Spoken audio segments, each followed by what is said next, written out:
Today, when I talk about 5 tasty snacks that fight cancer, they can help you beat the disease. And if you're like me and you've been touched by cancer in your life, somehow, whether it's a friend, relative, colleague, or maybe yourself, then you're going to want to actually watch this video to the very end, okay? Because I want to give you some practical tips on each of these foods and how they can actually help you lower your risk of cancer. Ready? Let's dive in. The first food that I want to talk about that can lower your risk of cancer is walnuts. That's right, walnuts, a great nut. Now, I personally love walnuts that come in halves, right? If you're already out of the shell, each of the halves looks like a wing. That's how I always think about walnuts. But I'm going to tell you what's in a walnut and why it's useful for fighting cancer. Then if you like to eat walnuts, I'm going to tell you how I actually use them in my own food. But let's first talk about cancer, all right? I'm a cancer researcher. I'm a physician. I have cancer patients. I diagnosed cancer in many people over my career. So I want to actually tell you a little bit about the biology of cancer, because if you understand what we now know about cancer, it'll give you a clue on how we can actually use food to fight it. All right. Now, cancer is a dreaded disease, and it deserves the fear that it actually evokes, because it's one of those conditions that tends to sneak up on us, and then suddenly you've got a diagnosis, and then you undergo this cycle of treatment that involves chemotherapy. No wonder it's actually dreaded. Okay? But things are actually changing quite dramatically, because we're now realizing that cancer is a condition that we probably form all the time in our bodies, and we just don't even know it. You see, because a tumor is made out of cancer cells, and cancer cells are basically regular cells that have undergone a mutation. All right. So a normal cell undergoes a mutation and becomes an abnormal cell. The issue is this: our body is made up of trillions of cells, 40 trillion to be exact. All these cells need to be copied, duplicated, and pasted perfectly all the time. That's essentially why we're still here today compared to yesterday, and why we'll still be around tomorrow. Our cells are copied over and over again continuously. That's part of life. Copying cells is a really complicated process. The good thing is our body does it pretty well, but it's not perfect. Our body doesn't copy all of our cells exactly perfectly. Let me explain copying and perfection. Imagine I gave you a sentence and asked you to type it on a word process or laptop 10 times. You'd be able to copy the sentence perfectly, right? That's what I would expect. Now, if I were to ask you to copy it 100 times, all right, you're going to be making some mistakes. I bet you make 1 or 2 mistakes in a sentence. All right. Now imagine I would ask you to copy it 40 trillion times, because that's how many times our body has to copy ourselves. We get 40 trillion cells. We got to copy 40 trillion cells. And now for sure, whether it's you or your body trying to make that many copies, mistakes are going to be made. And every mistake when you make a copy of a cell turns out to be a mutation. All right. Now, do you know how many mutations or how many mistakes your body makes every single day out of 40 trillion copies and bases? Take a guess. What do you think? The answer actually is 10,000 mistakes are made every day. 10,000, it sounds like a lot, but actually it's very few compared to 40 trillion. But it's pretty good, actually. But those 10,000 mistakes that are made, each one of those mistakes can become a microscopic cancer, because it can't just begin as mutations, abnormal cells. And when those abnormal cells kind of grow, they become microscopic cancers. Now, why do I call them microscopic cancers? And what does that mean? Microscopic compared to what? Microscopic cancer compared to a clinical cancer. The clinical cancer is what a mammogram detects when you actually see an abnormal part of the picture of the mammogram, or maybe a woman feels a lump in her breast. A clinical cancer is actually when you've got bleeding in a toilet bowl and it's a colon cancer that's bleeding, or maybe you see a colon cancer in a colonoscopy. Clinical cancer is actually when you do a scan of your body and you've got a tumor in your liver, all right?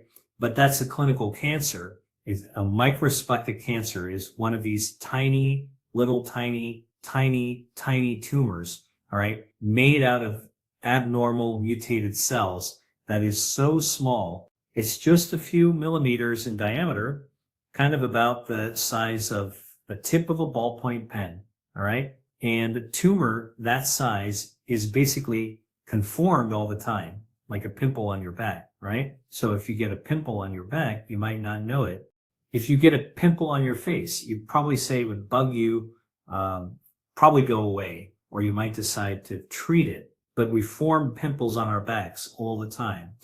We don't look at our backs, so we don't know it's there.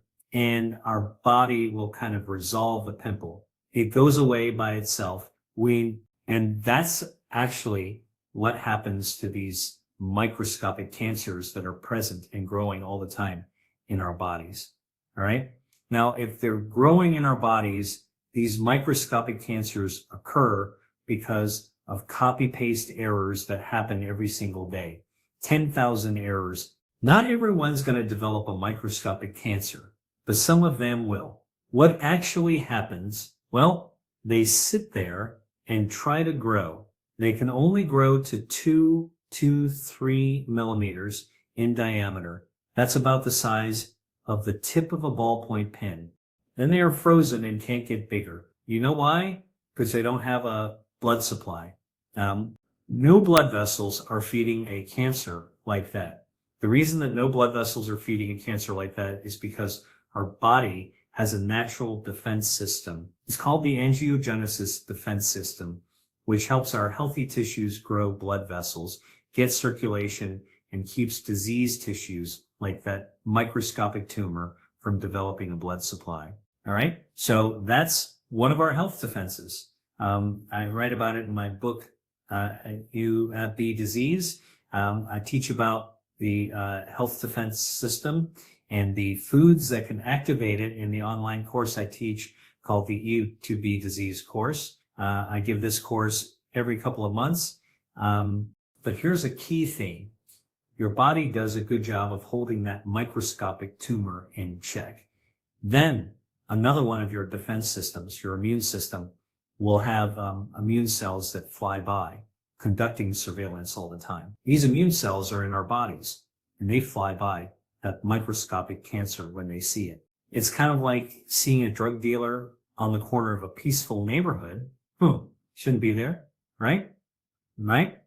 So what does the Copac do? The police will actually interrogate the weird-looking guy, suspicious-looking guy. And if they think they're suspicious enough, they're going to throw them in the back of the paddy wagon and take them away, cleaning up the neighborhood. And that's exactly what your immune system does, okay? So the body is actually preventing blood vessels from growing to feed the cancer. So it's at 1 millimeter. Now your surveillance system, the immune system, swings by, spots this abnormal microscopic cancer. So they say, wait a minute, let's go check this out. They find out that it's a microscopic cancer. And then what they do, they actually destroy the cancer, take it away, destroy it. And that's why, despite the 10,000 mistakes that our body makes in copying and pasting our DNA every single day, that's why we don't develop cancer more often. Now, when somebody develops cancer, the first question that they're going to ask is, hey, doc, why did I get cancer? And, sometimes there's an answer, smoking, family history, all kinds of things that are high risk factors for cancer. But actually, the more important question from my perspective is, how can we avoid getting cancer more often? That's because of our body's health defenses that keep cancer at bay. And once you realize that the body actually has its own way of battling cancer and keeping it at bay, suddenly it opens up the idea that maybe there's another way we can actually use diet and lifestyle to amp up, okay, to shore up our body's natural defenses against cancer. Notice I didn't talk about chemotherapy at all. That's not even part of the equation here. Now, this whole issue about microscopic cancers, how do we know they exist? Well, I'm all about evidence. So I'll tell you that this has been established in autopsy studies of people who died of not cancer, right? So they might have died in auto accidents or trauma, some other cause. And then some people undergo an autopsy, and what the pathologists who conduct these autopsies do is they go check every single tissue, including breast, prostate, and thyroid. And this is what it discovers, because autopsy studies of women who didn't die of cancer, but other causes, these autopsy studies on women have shown that 40% of women between the ages of 40 and 50, all right, already have microscopic cancers in their breast. Most of these women will never be bothered by breast cancer, those tiny little cancers, because they're just microscopic and their immune systems will take care of it. But some of them will go on to develop cancer. But that's a key thing. 40% of women in their 40s who have no cancer, no evidence of cancer, that's no clinical cancer. They already have these microscopic cancers. And that's partly how we know that what I just told you earlier about the copy paste in the States. That's how we know that occurs. These microscopic cancers. My introductory tutor, Open Once, wrote an editorial about this called Cancer Without Disease. Sounds kind of weird, right? Sounds like a contradiction in terms, but nope, this is actually how it is. We have cancer without disease. Now here's another study. Autopsy studies of men in their 50s have shown that 50% of these men have microscopic cancers in their prostate, but most of them are going to develop clinical prostate cancer. Why? Because even though those microscopic cancers are there, immune system will actually wing by, spot them, and take them out, right? So basically, your body prevents blood vessels from growing, keeps them small. By the way, I got to tell you, research I've done in the lab, and that lab is actually shown that if you actually take a tumor and you prevent blood vessels from ever getting to it, can't grow more than 2 or 3 millimeters in diameter. Again, that's about the size of the tip of a ballpoint pen, super tiny. But once you allow blood vessels to touch that cancer to feed it, bring it oxygen and bring it nutrients, guess what? In the lab, we've shown that that's enough to grow that tumor 16,000 times in just 2 weeks. All right. So angiogenesis, tumor angiogenesis, abnormal blood vessels growing towards blood vessels. Angio is blood vessels. Genesis is to grow. Our body's health defense controls all of our healthy blood vessels, but occasionally a cancer will be able to hijack that system and grow blood vessels. It'll grow 16,000 times in 2 weeks. All right. And that's why angiogenesis is the trigger for tumor growth. But as long as your body can actually keep it small, cut off the blood supply, then our immune system swings by and takes them out.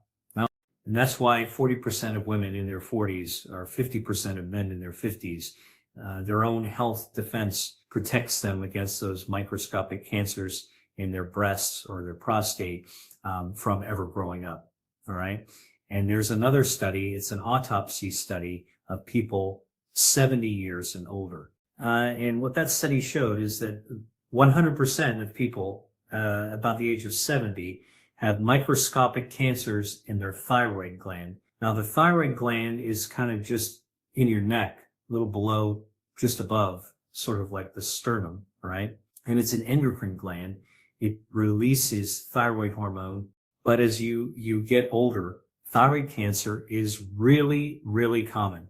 But actually, it won't become a clinical cancer. It won't be a problem. So all these things were discovered accidentally during autopsy studies.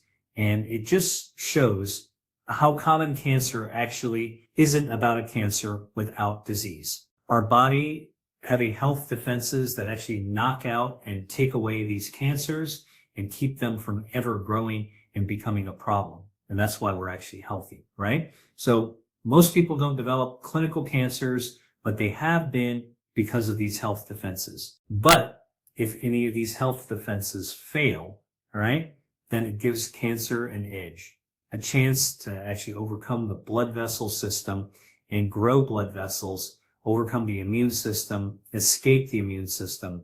And if you actually have inflammation around, inflammation is kind of like pouring gasoline onto the shoulders of a fire. It's going to cause it to rear right up and start to actually become very ferocious and fearsome, right? And hey there, I have a valuable resource that you won't want to miss. It's all about the 5 signs that your legs and your feet may be warning you about poor health. Your legs and feet can give you important clues about your overall health, especially when it comes to your circulation.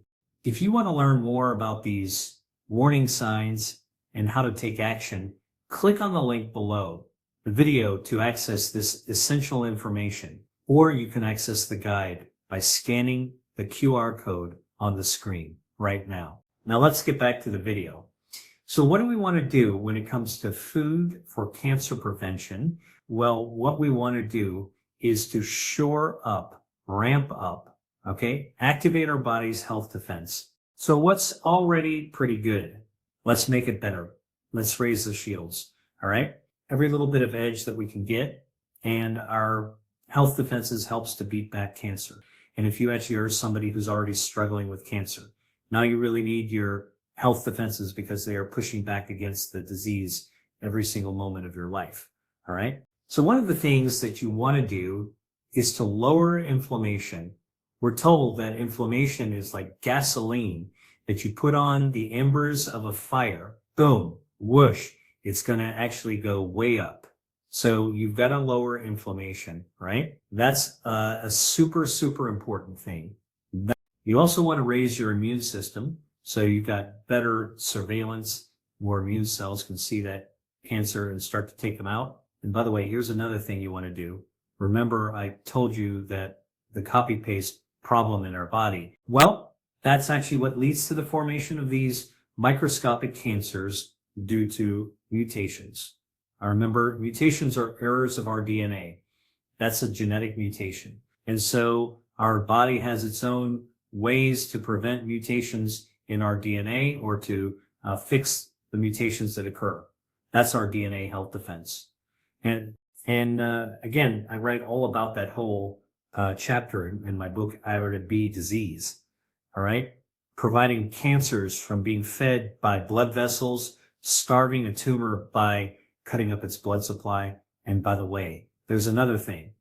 And if you can actually wipe out cancer stem cells, let me explain that to you. Our body is made out of different organs, and our organs are sort of differentiated, meaning fully formed cells, right? Your liver is fully formed, your heart is fully formed, but your body has the ability to renew and replace cells using stem cells. You've probably heard of stem cells through regenerative medicine, but this is actually real. So stem cells can kind of rebuild tissues. Now, normal healthy organs have stem cells, right? And our stem cells are healthy. Stem cells can rebuild this, but cancer is very, very sneaky. So tumors can have their own cancer stem cells. And these cancer stem cells help to regenerate the cancer if you actually cut it out or treat it, all right? And that's when you hear people say, oh, they can sort of come back. Well, it's the stem cells that actually help them regrow and establish themselves. That's what recurrence of cancer is all about. All right. So all those things that I told you want to do, you want to kill cancer stem cells. You want to cut up the blood supply, feeding a cancer. You want to help your body repair the DNA. You want to lower the inflammation. You want to boost the immune system. All right. Guess what food can actually help to do all those things? You guessed it, walnuts, all right? Walnuts can actually help amp up your body's health defenses so that you can actually protect yourself against cancer. All right? So it lowers a risk when it fits the bill as a cancer defense system. Now, what's in the one? So walnuts are a source of plant-based omega-3 fatty acids. These are healthy fats. And guess what? Healthy fats do. Well, one thing they do is improve the power of your immune cells. These cells are called T cells, all right? They're just part of our immune system. We need those T cells to wipe out cancer. And eating walnuts gives our T cells a real boost, all right? Kind of arms them up big time. Now, walnuts also contain a natural bioactive polyphenol called elijah-tannins, all right? There's not just one molecule, it's a group of molecules, elijah-tannins, all right? And these compounds, when we eat a lot of them, get into our bloodstream. They can help cut off the blood supply. But these elijah-tannins also partly travel down our gut, right, into our colon, where our gut bacteria actually are. And where our healthy gut bacteria lives, all right? The gut bacteria converts the ledger tannins in walnuts into something called urolithin, urolithins, urolithins, all right? And guess what? Those urolithins get back into our bloodstream. They've got strong anti-inflammatory and antioxidant effects, protect your DNA by antioxidants, and prevent cancer from flowering up by lowering inflammation, right? And that's just from the omega-3 and the elijah-tannins. Now, how do we know this works? Well, a study in human research and studies conducted by researchers at Marshall University looked at people who ate walnuts, and they looked at the risk of breast cancer, all right? So here's what they did. The women that enrolled in the study who were already getting a biopsy because there was suspicion that they had breast cancer, right? Maybe it's an abnormal mammogram or a lump they felt. And so these are women who were already getting a biopsy. Now, one group actually were given, they divided the group into two. One group actually got 2 ounces of walnuts a day for 2 weeks, all right, leading up to their biopsy, and the other group didn't get any walnuts, all right? So it's walnuts versus no walnuts, and what happens when the researchers looked at the biopsy. Don't forget, they got walnuts a couple weeks before the biopsy, and when the researchers looked at the breast tissue from the people who were eating walnuts, the walnut eaters, they did find a cancer, but they found gene expression, all right, related to the tumor growth. And the walnut eaters had more DNA protective genes that turned down cancer cell growth in their breasts, in her breast, the biopsy, all right? And the researchers found that the walnut eaters had genes for cancer cell growth, the genes that would actually spark the cancer cell to grow. They were turned down, right? Well, if I eat walnuts, so eating walnuts turned down the genes that drive cancer cell growth. At the same time, the same researchers found that eating walnuts in those people protected against cancer by turning on anti-cancer genes, genes that actually are designed to combat cancer. So shields up, beating back cancer, genes are on, and the genes fueling cancer growth go down. Everything is heading in the right direction, all right? Now, there's another study that looked at 76,000 women. This was called the Nurses' Health Study, and this study actually looked at women who were consuming walnuts regularly. They found that women who regularly included walnuts as part of their routine diet had a 19% lower risk of developing breast cancer, all right? This was compared to women who rarely or never ate walnuts. The researchers considered the protective effect of walnuts, and they thought it was probably due to the high level of omega-3s, all right? But I can tell you, based on what my research shows, it's not just the omega-3s. It's the dietary fiber, the anti-hydrogenic effects of the allergic tannins, and the anti-inflammatory effects of the omega-3s. Everything works together to lower the risk. And that's where, you know, the concepts which are found true in the lab can apply to people in large clinical studies. And observational studies as well, just taking a look at those working people. And it seems like it does. One more thing about walnuts. Guess what? Walnuts actually have a substance that can kill cancer stem cells. Those are those pesky cells that I told you about that help the cancer come back, the baby cancer cells. Well, eating walnuts actually has a substance that kills the cancer stem cells so the cancer won't come back. This has been studied in a lab as well as some people with colorectal cancer. All right. Now, I'm telling you, there's a study of 700 people with colon cancer, E3 colon cancer. They're getting their regular treatments, and it shows that those people who actually were eating regularly a fistful of walnuts, tree nuts like walnuts, a couple of times a week, have like a 50% lower risk of dying from their colon cancer. So this isn't, walnuts being the chemo. It's actually adding walnuts to boost the health defenses while you're getting regular treatment, right? And this is a study done like all the major medical centers around the country, like Duke and Harvard did, MD Anderson, all these like really, really received medical centers looked at this event, and they actually published it and presented it at the American Society for Clinical Ecology. So this is actually in front of a mainstream audience of cancer researchers as well, right? So walnuts, good. How do I leave walnuts? There's a lot of different ways, and I thought I would share some of them with you. So first of all, for any kind of treatment, but also walnuts, I like to roast them lightly in order to bring out their flavor, all right? So the way to do it is you get bulk walnuts. I specifically look for ones that just like the wings or like walnut halves or the wings, the half wings. And I don't like them with a kind of like a pre-crushed up already. I'll do the crushing. Thank you very much. All right. So I get the walnuts that are, as intact as possible. You stick them on the cast iron pan. You don't need any oil at all. You just put the cast iron pan on top of the range. All right. You've got gas, like turn it on low. All right. You want to heat the pan. You don't want to cook the walnuts. You're getting the pan hot, and you're going to be holding the pan, moving it back and forth. All right.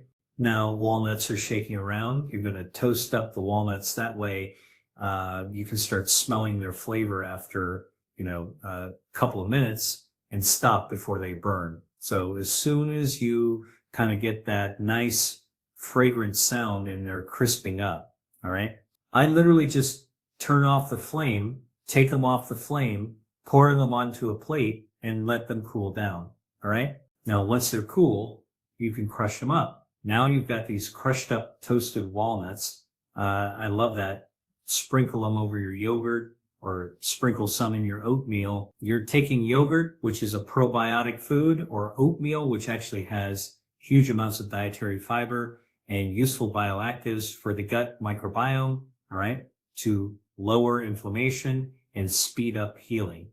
Now you can sprinkle some walnuts on top of it, and now you've actually added a cancer preventative substance on top of something that's already good for gut health and heart health. You got something that's good for cancer health as well. By the way, if you want to aim for longevity, this is a great way to do it. For example, yogurt has been shown to improve longevity, and now you can actually sprinkle a little bit of anti-cancer or cancer-fighting food right on top of that. It works well together from both a taste and flavor perspective. I would probably cut up a little bit of fruit on top of that, just to give the walnuts and fruit some flavor. Maybe say, what would be a good fruit with walnuts? I always like fresh fruits, especially whatever's in season. Apples on walnuts work together. I kind of think of walnuts as a fall food, so they don't have to be fresh. You could take dried cranberries, dried blueberries, and walnuts. Those are all good combinations to put together. By the way, oatmeal itself can reduce cancer risk because it contains substances that are naturally anti-inflammatory, putting out that fire. Another way I like to use walnuts is in a pesto. Now, you probably have had pesto before. You like Italian food, right? Like the real original pesto is super simple. It is extra virgin olive oil, garlic, basil leaves, and pine nuts. You literally go to a mortar and pestle, grind that into a paste. All right. Mix it all together. It smells great. And then if you cook some pasta, I like to use trophy, which is a very specific type of pasta where pesto was developed in Liguria. You take a dollop of that pesto you just made and throw it onto the trophy, mix it around. Amazing. That's it. Because it's full. It's full of healthy ingredients that are extra virgin olive oil, basil, pine nuts, garlic, all good for you, right? But instead of adding pine nuts, all right, which I also love, try adding crushed walnuts, crushed toasted walnuts instead. Now you've got a walnut pesto. By the way, there are different kinds of walnut pistos out there if you want to look around for them, but you can make your own, all right? And that's a great way, the least way to be able to get walnuts into your diet in a way that you might not naturally think of, right? So, by the way, if you're going to actually make a pasta with walnut pesto, I suggest an organic whole wheat pasta, all right? It's a little brown, a little nutty, or a little bit more nutritious as well. And it's got those bioactive compounds in the whole grain, better dietary fiber. Now you add what we just talked about, walnut pesto on top of that. Man, you got basically a vegetarian dish, all right? That lights up all your body's health defenses. When I put some brown cheese, like Parmesan original cheese, ground padano, like that, you grind it up in there. That's another component of a traditional pesto. You could do that too. If you eat dairy, dairy's not bad in a small amount. That's a way that you're really letting it out, as well. All right. Now, crushed walnuts. I talked about the yogurt. I talked about the pasta. You can sprinkle them on the salad as well, right? That's super, super easy. So one nut, lots of different benefits to lots of different mechanisms, many ways to enjoy it. All right. Ready for my second food? That was just my first food. Ready for my second food? It is dried fruit. All right. Now, what do I mean by dried fruit? Well, let's talk about, it's a lot of fruits that you can, right? Cranberry, blueberries, cherries. You probably see those. What about figs? Now, figs in the summer are nice and green or nice and black and plump and juicy. All right. But you can dried figs, right? And apricots, lovely stone fruit in the summer. I love stone fruit, love a fresh apricot, fresh, ripe apricot. Amazing. All right. But you can also eat a dried apricot. You'd probably see those, they're kind of yay baked, like because of kind of like a big coin, like a silver dollar. They're orange. It's your orange brownish. And they don't have a pit in them. And so figs and apricots, they are really, really great. Now, dried fruit, probably not the first thing you think of when it comes to cancer fighting foods, but I'm going to tell you why I'm putting them in this video, including them. And that is that apricots and figs, like all fruits, have naturally occurring bioactive. Those are natural chemicals that are anti-inflammatory. And lowering inflammation is a very, very good scientifically informed way of lowering your cancer risk, all right? Okay, so it's not smoky and not drinking too much and getting enough sleep and exercising.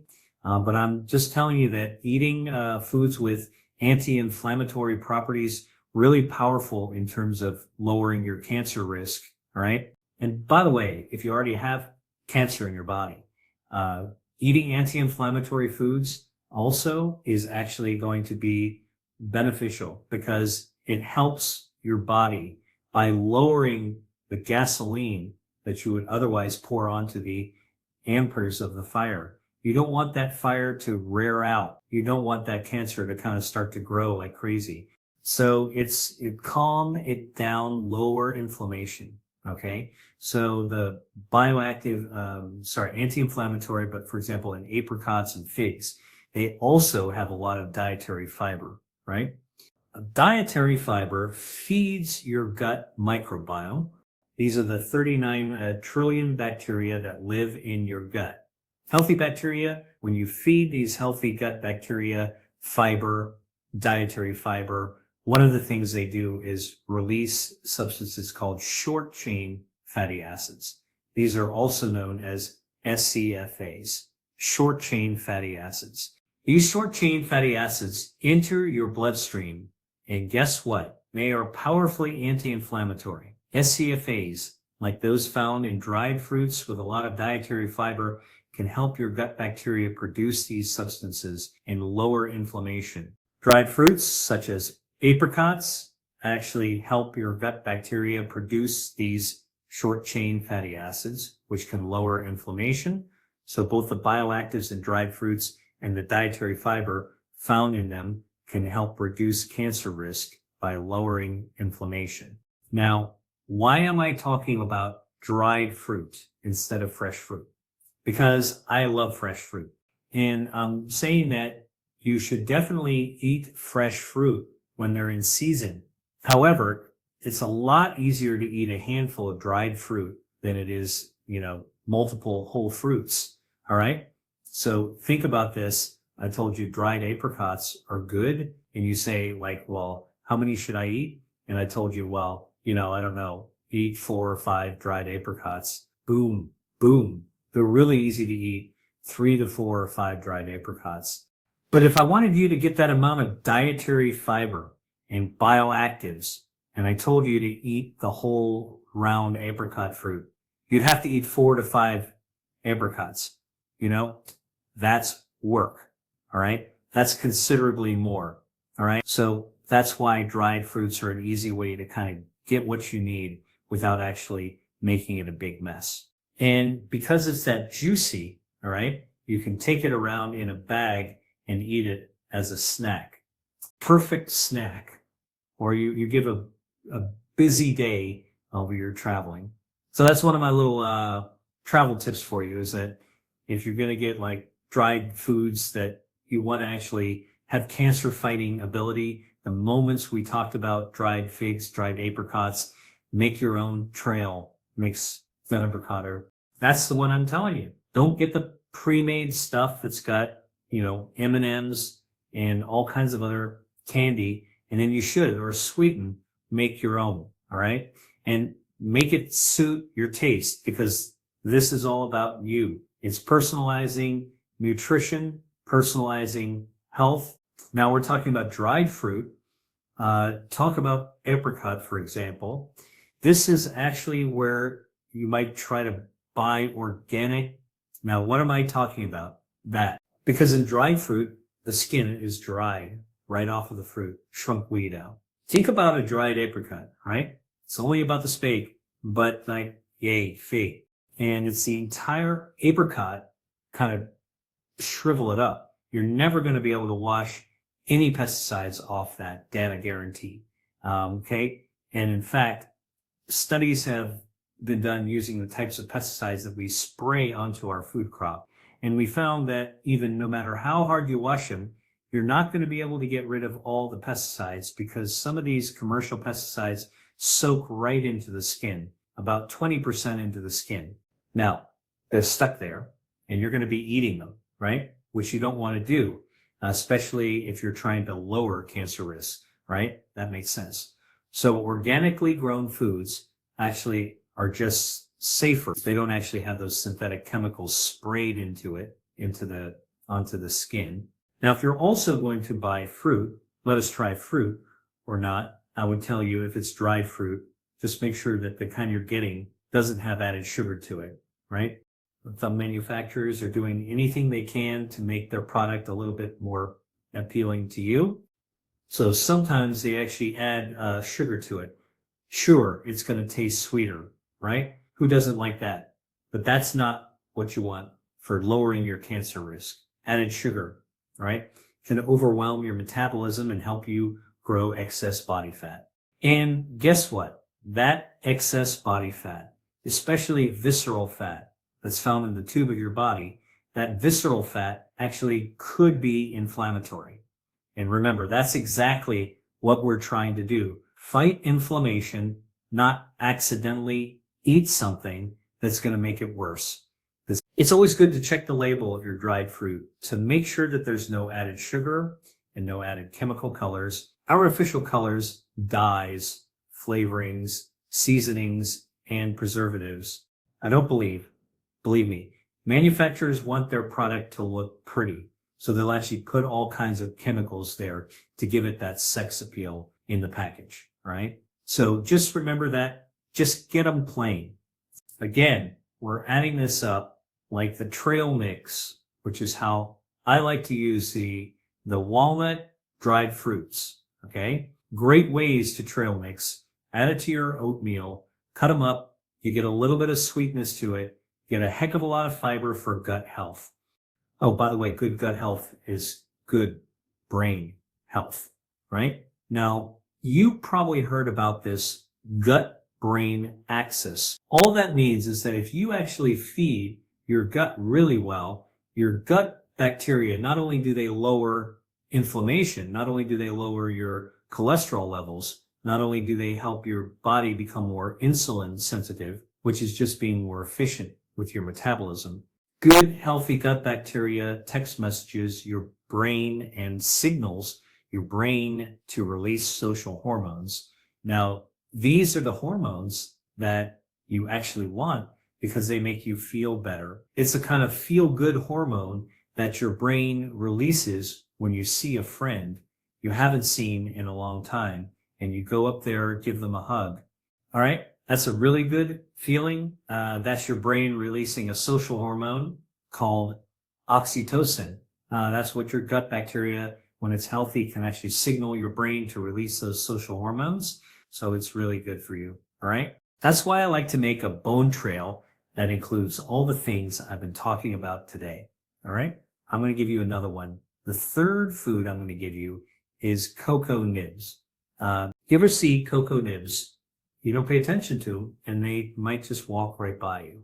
But cocoa nibs are found where they sell nuts, tree nuts, or sometimes they are found where they sell candies or dried products in the middle aisle. Cocoa nibs are just tiny, small bits of crushed, dried, and fermented cacao seeds. All right? So, the heck are cacao seeds? What? Look, this is the plant that is used to make chocolate, right? Who doesn't like chocolate? So let me explain to you. So in tropical areas, especially volcanic areas, these cocoa trees grow, all right? And these cow trees grow. And these cow trees actually develop seeds that you can find, all right? The seed pods are kind of like a football. They're brown, or they can be bright yellow. When you pick one up, and I've done this myself, you should try it. It's pretty heavy. When you shake it, you can feel the seeds moving around inside. If you cut open that seed pod, open it up, and you'll see the seeds inside.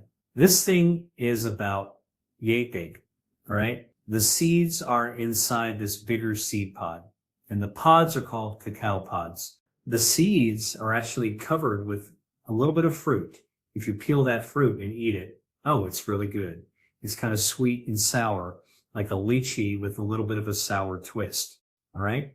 But the nut inside is actually what is dried, crushed, and fermented, all right? Once they're dried and crushed, you can extract the cacao liquor out of it. But the seeds, the crushed seeds, if you just crush the seeds, those are cocoa nibs, all right? That's basically what you're selling. It's really concentrated cocoa. It's the seeds. It's the nibs. They contain polyphenols, which are found in dark chocolate. It's all dark chocolate. There's no confection yet, all right? Confection is what they do when they take those roasted, fermented, fried seeds, and then they start to add things to it, all right? They add emulsifiers, sugar, milk, and all that kind of stuff to it. But don't actually get the nibs. You're getting the pure cocoa nibs, which come from the cacao pod. These are the seeds that are dried, crushed, and fermented. Now, and these are packed with bioactives. We even know what the names are. They belong to the group of bioactives called proanthocyanidins. Proanthocyanidins. I'll leave the tongue twisters to me because I deal with it all the time. So I'm used to talking about them, all right? Because what proanthocyanidins do is lower inflammation, and that's exactly what you want. That's why I'm talking about coconut nibs, all right? And the cacao in coconut also helps your body repair DNA. So basically, if your DNA is damaged or mutated, right? If we talked about earlier, coconut nibs contain the bioactives that help your DNA fix itself before it becomes a problem, all right? So it's really great for lowering the risk of cancer. Coconut nibs are the precursor for chocolate making, all right? But because it's before you add sugar, emulsifiers, or other additives, then it could be chocolate bars. You get the pure real deal with just coconut nibs. Now, what are some good ways to eat coconuts? All right. You can sprinkle more than one whole yogurt. All right. And by the way, that means that you can sprinkle some crushed almonds, some kind of dried fruit. Now sprinkle some coconut nibs or yogurt. That sounds good to you. Like that to me is a wedding breakfast. Cancer fighting wedding breakfast. That's, got dietary fibers, got the polyphenols, lots of good stuff. I think that that's actually really useful to know that all these things can actually be used together. Same thing, coconut nibs. You can actually add some to oatmeal, all right? Another way of lighting up your oatmeal, and by the way, if you're a baker, you make big things for yourself or the family or your friends, try some adding coconut nibs to your muffins, all right? That's a little crunch. So a little bit of that kind of chocolatey flavor without being overwhelming. It's not a chocolate chip, all right? It's a coconut roasted, crushed, fermented seed of cacao tree pod. And by the way, in addition to adding things into a muffin or a yogurt, because what else you can do? You can add coconuts to your trail mix. You're going to take your walnuts and you're going to actually take your dried fruit. So you can take a snack, throw some coconut nibs in as well. All right. Now you got yourself a cancer fighting anti-inflammatory snack. What's not to like about that? All right. Hey there, Dr. Lee. I share a lot in my YouTube videos, but sometimes we need a deeper, more personal dive into how food can be used as medicine. And that's why I created my Eat to Be disease course. You'll have me as your teacher and guide to unlock the full potential of food that can be used to boost your health. My course is packed with the latest science and practical strategies. It's all designed to be easily followed in something you can start using right away. So what do you want to prevent a disease or fight a disease or just optimize your health for longevity? My course has got you covered. So if you're ready to make a positive change, click on the link below or scan the QR code on the screen right now. I can't wait to see how you're going to get started to improve your health using food. Now, back to the video. Next food, you ready? Let's talk about tinned fish. Tinned seafood is really what I mean to say. And I know what you're thinking. That tinned fish, Dr. Ali, you mean cat food? The stuff that you buy in the middle of the grocery store and you'll turn it up and it smells like cat food, like moist cat food. Yeah, you know what? That's actually an unfortunate prejudice that even I had for years. I'm like, what's that? I realized what cat food smells like. It's just like canned tuna, which is what it is. All right. I kind of shied away from it, but I've changed my mind completely. Turns out that there's a delicacy that is what tinned seafood is. So it could be fish, it could be mussels, clams, squid, all kinds of different things. Octopus, you name it. And that's a delicacy called conservals. All right. And that's a delicacy in Spain and can be a delicacy in the south of France, Portugal, and Greece. You'll find stores that have tinned sardines, tinned mackerel, anchovies, or tinned clams, octopus. And basically what you need to know about this is that these conservers are coming out of the Mediterranean. So this is a healthy Mediterranean tradition. The seafood is quickly cooked, usually steamed. Then they actually pack it in extra virgin olive oil with a lot of herbs or spices in order to marinate the tinned seafood. Then they put it in a tin and seal it.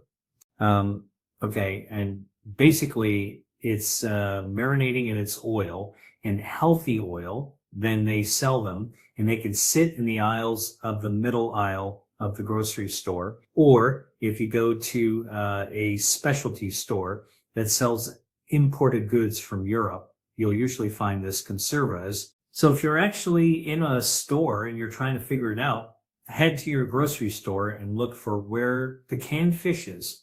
But once you're there, ignore the tuna. All right. That's not the interesting stuff. The interesting stuff, you look around the edges, you'll find they've got the tinned anchovies or tinned mackerels. That's what you want to be looking at. I usually have a stack of these tins in my pantry. They can last for a long time. Like definitely more than a year, maybe up to even 5 years. And what's great about them is tinned fish, great for a snack. You just open it up, just fork it out and eat it. A little bit of a quick lunch I could do. Toast some sourdough bread, some avocado on it. Open up a tin of seafood. It's marinated with pepper feather peppers or something, that an extra virgin olive. Just those two things. Done with lunch. And it's good and it's healthy and it's probiotic. Feed my gut bacteria, lower splens formation. All right. So a quick lunch like that, or you can actually make a full meal out of it. I'll tell you, if I sometimes run out of time to cook a more elaborate meal, or if I forget, I'm socially busy, like, oh man, I forgot to plan dinner tonight. And I don't really want to go out to get dinner because usually takeout is not that healthy for you. Guess what? I'll go with my pantry. I'll look for the conservas, the tinned seafood right away. I'll pick out one that I want to eat with, mackerel or clam or squid or whatever. All right. I'll pop it open. I'll look for some whole grain pasta. I'll look for seeds, tube of tomato paste, anchovy paste or garlic paste, and a little extra virgin olive oil. Then I'll take a pan, put a little extra virgin olive oil in it, and chop up some garlic. Maybe I'll add some tomato paste or anchovy paste. Stir it up. Now you've got this oil that's incredibly fragrant. Then I'll cook the pasta. Once the pasta's done, I'll drain that. I'll think it right in there. I'll stir the pasta so it's covered with the sauce. It's all the good stuff, right? Extra virgin olive oil, anchovy paste, and tomato paste. Very umami. All right. Then I'll take that tinned seafood and cut it up. Okay. So it's sort of in small, forkful sized pieces. Throw it right in there, mix them all together, and bam, I've got it done. All right.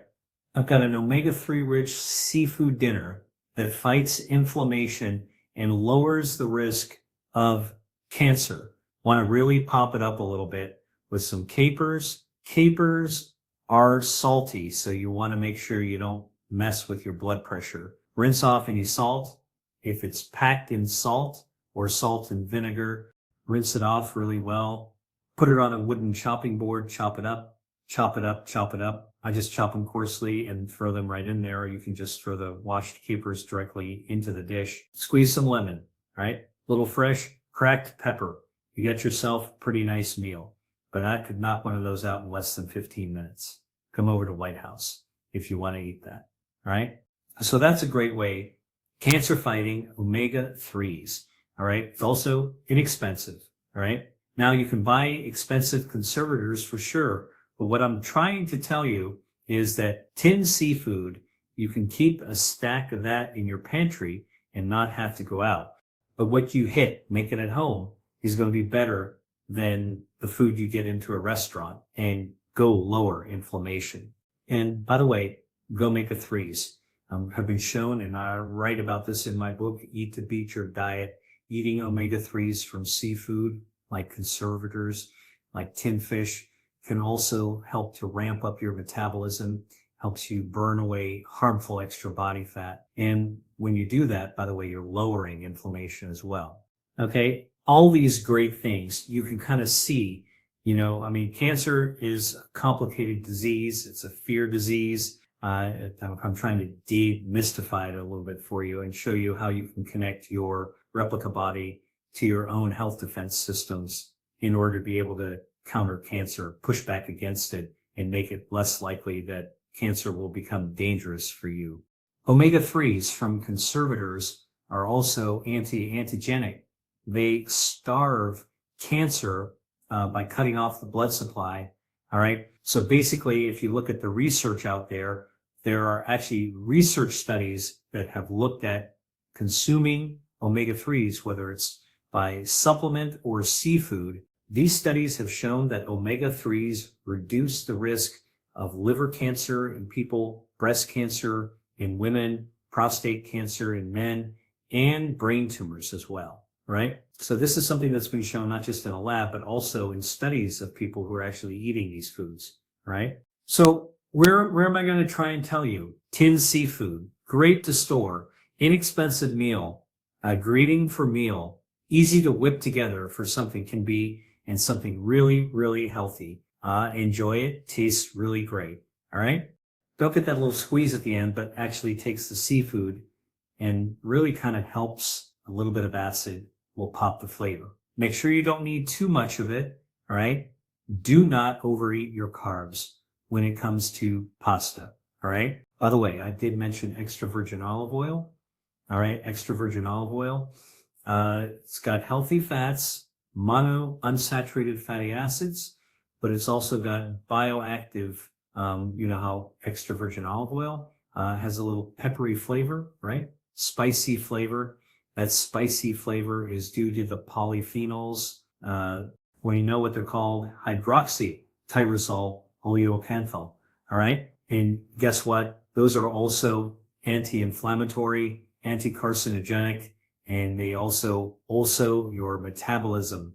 All right. So I'm just telling you, I'm taking around the block a little bit to show you, we started with the kind of a scary topic of cancer, trying to demystify it for you to show how the body normally deals with it. And now we're diving into the foods that actually can lower your risk and de-scarify all at the same time. All right, I promise you one more food. You know what that's going to be?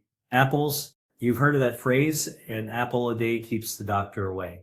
Some truth to this, all right? So what's good about an apple? An apple, you can buy apples all year round, but fall is when you get the most variety of apples. And apples are a great source of dietary fiber. Dietary fiber is good for your gut microbiome, right? When your gut bacteria are happy, remember we talked about this, what happens? Inflammation goes down. That fights cancer risk, all right? So it lowers the risk of cancer by lowering inflammation. But apples have something else in their flesh, and in their flesh they have something called quercetin, Quercetin. I know you can buy quercetin as a supplement. People always ask me, Dr. Lee, should I just take the quercetin supplement? What do you think about that? What I say is supplements are for topping off. Why don't you just eat the whole food? I'm a big believer in whole foods. Eat the whole apple, and then you'll get the quercetin along with the dietary fiber, which you get from your little supplement pill. And other polyphenols are present in the whole apple, but quercetin's anti-angiogenic properties cut off the blood supply to a tumor, essentially starving the cancer. That's kind of what you want to do. Quercetin has also been shown to protect cells against oxidative stress. Remember, I told you, stress can actually cause DNA mutations. Quercetin can protect against that, so it helps protect your DNA. Remember, it's that copy of the DNA that gets a mistake And that's what leads to microscopic cancer. Quercetin protects against that, all right? So again, it's that one apple a day is correlated to one notch of decreased cancer risk. It's that if you incorporate apples, and these are foods that we were talking about, right, into your lives, you're actually just adding more and more stuff. You are actually tipping your odds against cancer in favor of staying as healthy as possible. And if you have cancer, it helps to tip your odds that you're going to win. Okay? Win the battle. All right?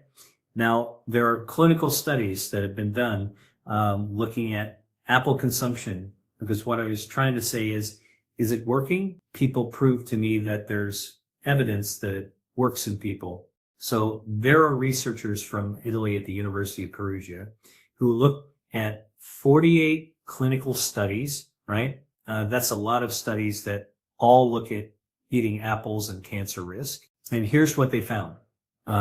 They found that eating apples was associated with a 25% lower risk of developing lung cancer, a 34% lower risk of developing colon cancer, colorectal cancer, and a 21% reduced risk of breast cancer. All right? That's 1 out of 5. Cross out that 1 out of 5. All right, so that's pretty amazing. Like, it actually works in the clinical setting and the real world setting. So what are some pro tips I can give you about apple eating? If you're going to eat the apple, you're going to get the most fiber by eating the skin along with the flesh, right? Right? So take the apple home, wash it well, eat it, and let it dry. The fiber and the polyphenols are found in the skin of these fruits. Now, if you're going to eat the skin of an apple, for sure, this is where it pays off to buy organic. Studies have shown that if you actually look at the commercial varieties, it's impossible to get rid of all of it. Some pesticides penetrate up to 20%. You can get the skin of the apple, you're stuck. All right? We get organic. I should not get the chemical soaking into that. Now, how do I like to eat apples? All right? I like it in a lot of different ways. I like them plain, just eat an apple. By the way, it's good for your gums, good for your teeth. You're chewing an apple. All right. If I want to get a little bit more, I'd like to work with the food a little bit. So if you cut your apple, all right, consider keeping the peel on. If you're getting organic, all right, chop them up with the skin. Now, you can sprinkle them onto the opium when you want to kind of make it a little bit nicer and chunk through the apple a little softer after you cut them up into small cubes. So all the minute will pan, all right? You can even use a little touch of extra virgin olive oil, all right? Add some nutmeg, add some cinnamon to it. Now, you've actually lit it up.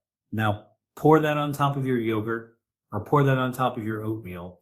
You can make a batch of this, by the way, kind of an apple compound with some herbs and spices. You can make that the night before or the day before. Keep it in a jar in your fridge and just spoon it off right on top of that yogurt or oatmeal. All right.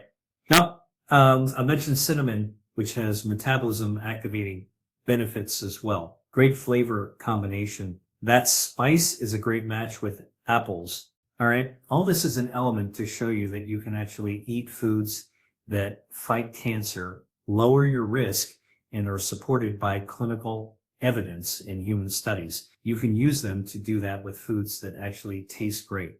But I hope I've shown you that you can incorporate them into your life in super easy ways, along with a few purchasing tips to make it an everyday thing, right?